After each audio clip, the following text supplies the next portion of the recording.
Good day, M3. This is Teacher Win and welcome to another lesson about electricity.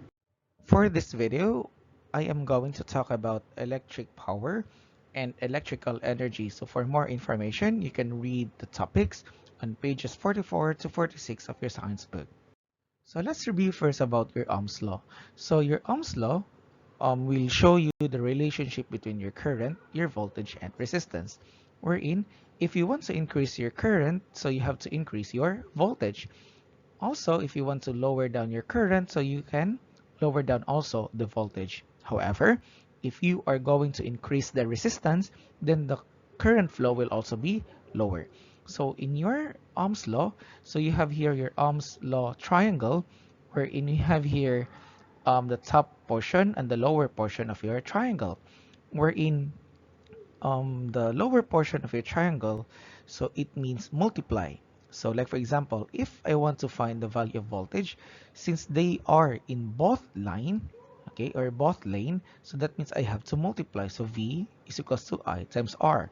However, if one value is on top and one value is at the bottom, so you have to divide them. So like for example, if I want to find my current, so I have to divide voltage by resistance. Also, if I want to find my resistance, I have to divide voltage by current.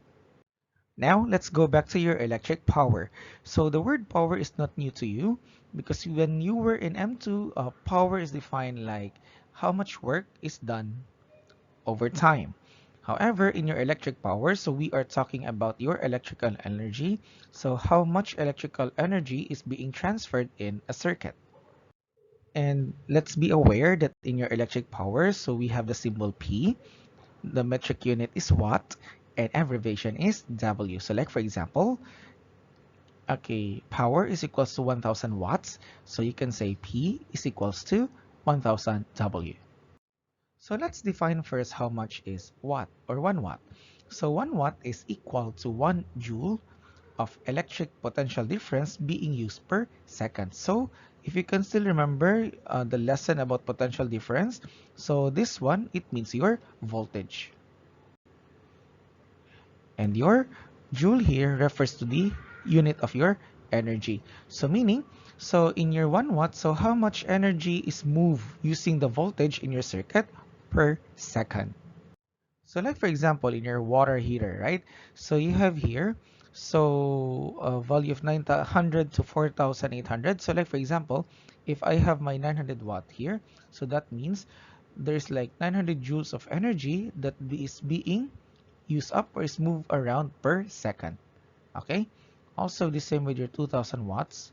So does it mean that there's about like 2,000 joules that is being moved around per second? Okay, now let's go back to your page 44 of your science book. So you can see there equations equals to power is equals to current multiplied by voltage, which is equivalent to your current squared multiplied by your resistance, which is also equal to your voltage squared divided by your resistance. So how do we get this formula? So I'm going to show you two ways to get it. So I'll be having power equation 1 and power equation 2. So for your power equation 1, so let me begin with this. So the general formula, if you talk about power is equals to work done over time. So again, power is equals to the work done over time. However, if you talk about electricity, this work here, okay, refers to the charges that is moving around in a certain voltage. Okay, so wherein we can use this formula to substitute the W here. So that brings us your power is equals to charges multiplied by voltage divided by time. Now, using our knowledge in solving your current, so we can have your current is equals to charges over time, right? So to get the value of your charges, so we can just multiply current by time. So using this equation, we can substitute the value of Q here. So you will have your power is equals to current multiplied by time multiplied by voltage over time. So two similar functions here, so we can cancel it. So we will have a final equation of power is equals to current multiplied by voltage. So this is your power equation number 1. Okay. Now, let's go to your power equation number 2. Using your power equation 1, which is your power, is equals to current multiplied by voltage. So we can integrate or use Ohm's law. So we're in voltage is equals to current multiplied by your resistance, or you can have your current is equals to voltage divided by your resistance. So we can substitute the value of your voltage or current using this Ohm's law. So like for example, if I want to find if I want to substitute the value of your current, so we can just say is equals to P is equals to V, which is your volt, okay, over resistance multiplied by your volt. So to make it short, it goes like this. So power is equals to V squared divided by R. Or if I want to substitute the value of my voltage, so I can have like your power is equals to current, okay, multiply by your current and then your resistance. So to sum it up, so it goes like this. So power is equals to I squared R. So these are the power formula that we are going to use. So now if you go back to page 44, you now finally understand how did we get your P is equals to IV, which is equals to your I squared R is equals to your V squared over R. Now let's try to look at the example of this electric label at the back of a machine. So we can see here the power, which is here 5 kW. So kW means kilowatt, okay? kW means kilowatt. Okay, so kilowatt means 1000. Okay, so 5 kW, that means 5000. And then we have here the value of your voltage, which is your 72 volt. So this time, let's try to find out how much current is flowing in this DC traction motor. So using the different formulas of your power, so let's try to solve it. So we have here our given. Okay, so our given here, so we have your power, which is your 5 kW, which is also equivalent to 5000 watts. And then we also have here your voltage, which is your 72 volts. And we want to solve the value of your current, which is X. So which formula are we going to use of the three there? So we can use the formula of your current is equals to power divided by your voltage, because we have the power and voltage given. So our solution, that would be, okay, so I is equals to P over V. So current is X, power is 5000. I'll just remove I will remove the unit so that you can see it clearly, the numbers only, divided by your voltage, which is your 72. So by which your X here, so that means 5000 divided by 72, so you will get 69.44, which is, you can convert it up into 69, and X is current, symbol of current is amps, so therefore the current value here is 69 amps. Okay, now so let's move to our second example. So you have here, calculate the resistance of a 72 watt light bulb that draws about 0.8 amp current. So this is the light bulb that absorbs or needs 0.8 amp to run the current around. So let's try to identify first our given value, and then we can choose which formula to use. So our given values here is we have your 72 watts, which is your power, and then we also have here your 0.8 amps, so which is your current. So we are looking for the resistance, which is X. So therefore, which formula are we going to use that has the given value of power and current? Okay, so very good. So we're going to use your resistance. It's equals to power divided by your current squared. So what will be our solution? Okay, so that will be resistance is equals to power divided by your current squared. So the power is 72 watts, or let's remove the unit. Okay, divide by your current, which is 0.8 squared. 0.8 squared is how much? That is 0.64. So that means 72 divided by 0.64, and you will get a value of 112.5, or you can just simply say 113 ohms. So this is the value of our resistance. Okay, now, so for our example here, an electric hair dryer has a power rating of 1200 watts. If it takes you 5 minutes to dry your hair, so how much energy has been used? So if you look at the problem here, we cannot find the value of your current, we cannot find the value of your voltage, and also your resistance. What we have here is we have only the power and your time. So how are we going to solve this one? Okay, so do you still remember the general equation of your power in your power equation 1? Okay, so if yes, so that's good. Remember that the general equation of your power is work that is done over time, right? We're in work in electricity, so we can just substitute it into power is equals to energy divided by time, right?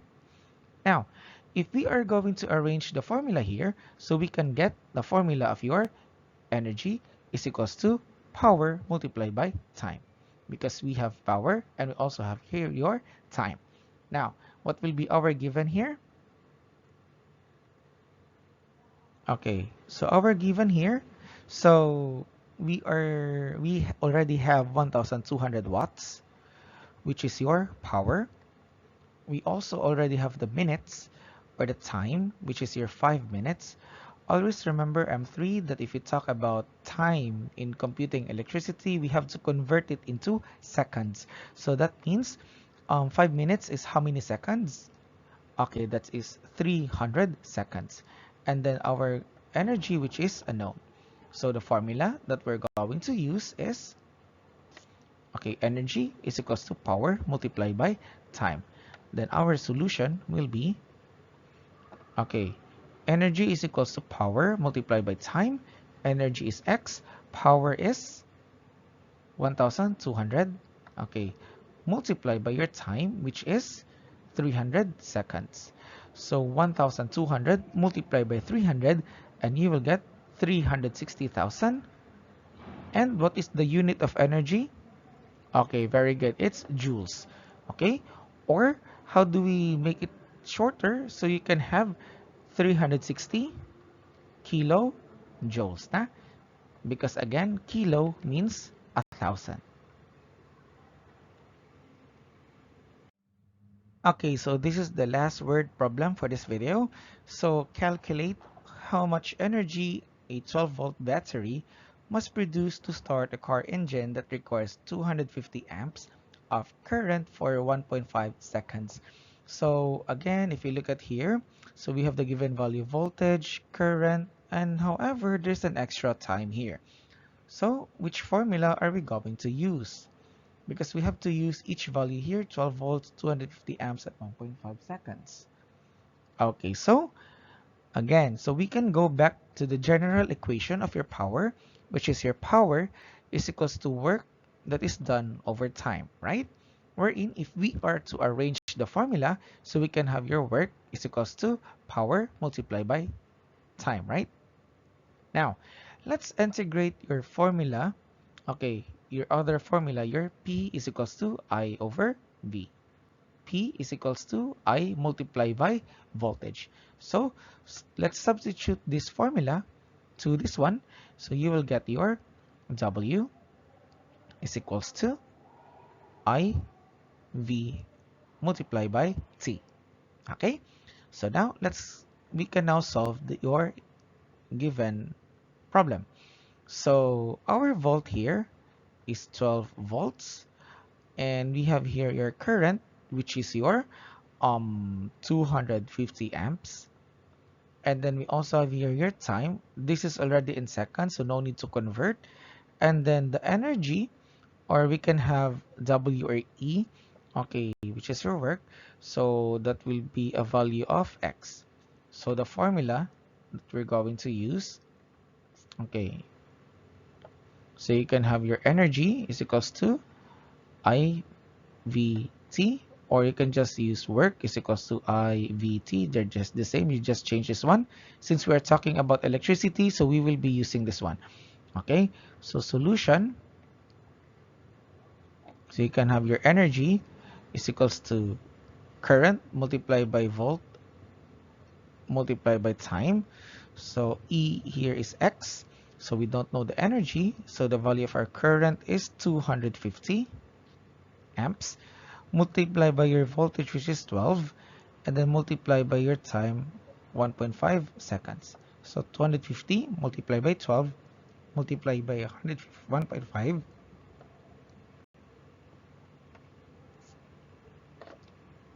So you get an answer of 4,500 joules. Okay, so to summarize all the equation, okay, that we've used, so we can have number one, the general equation, which is your power is equals to work over time. Number two, we can also have your power is equals to I multiplied by V. We can also have your power is equals to I squared multiplied by R. Then number four, we can have your power is equal to V squared over R. So I hope these equations can help you in your problems about electric power. So this is the end of the lesson for this video. So I'm going to send your homework in your Google Classroom. So please check it from time to time. So I hope you've learned something about how to compute electric power and electrical energy. So once again, thank you very much for watching and have a nice day, M3.